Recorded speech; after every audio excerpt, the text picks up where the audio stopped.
ബഹ്റിനിലെ മേളം ആസ്വാദകർക്ക് ആവേശമായി സോപാനം വാദ്യകലാസംഗമം. കേരളത്തിലെയും ബഹ്റിനിലെയും കലാകാരന്മാർ ഒന്നു ചേർന്ന വാദ്യമേളം കാണാനെത്തിയത് നൂറുകണക്കിന് പ്രവാസികളാണ്.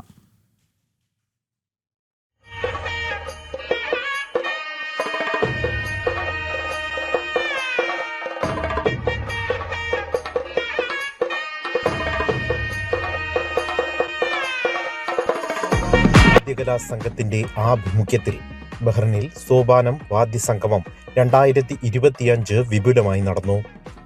ഭാരതത്തിന് പുറത്ത് സംഘടിപ്പിക്കുന്ന ഏറ്റവും വലിയ വാദ്യമേളയാണ് ബഹ്റിൻ സാക്ഷ്യം വഹിച്ചത്.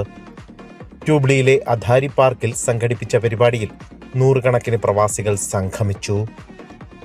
Indian ambassador Vinod K Jacob പരിപാടിയുടെ ഉദ്ഘാടനം നിർവഹിച്ചു. പത്മശ്രീ മട്ടന്നൂർ ശങ്കരൻകുട്ടി മാരാർ, പത്മശ്രീ ജയറാം, കാഞ്ഞിലശ്ശേരി പത്മനാഭൻ, അമ്പലപ്പുഴ വിജയകുമാർ തുടങ്ങിയ പ്രശസ്ത കലാകാരന്മാർക്കൊപ്പം 30ഓളം മേള കലാകാരന്മാരും പങ്കെടുത്തു.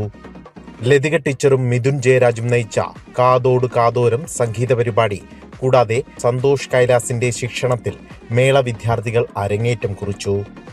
300-ൽ പരം വാദ്യകലാകാരന്മാർ അണിനിരന്ന പഞ്ചാരിമേളം കൂടാതെ 70-ൽ പരം കലാകാരന്മാർ പങ്കെടുത്ത സോപാന സംഗീതം തുടങ്ങിയവ പരിപാടിയുടെ മാറ്റുകൂട്ടി. ജനം, ബഹ്റൈൻ.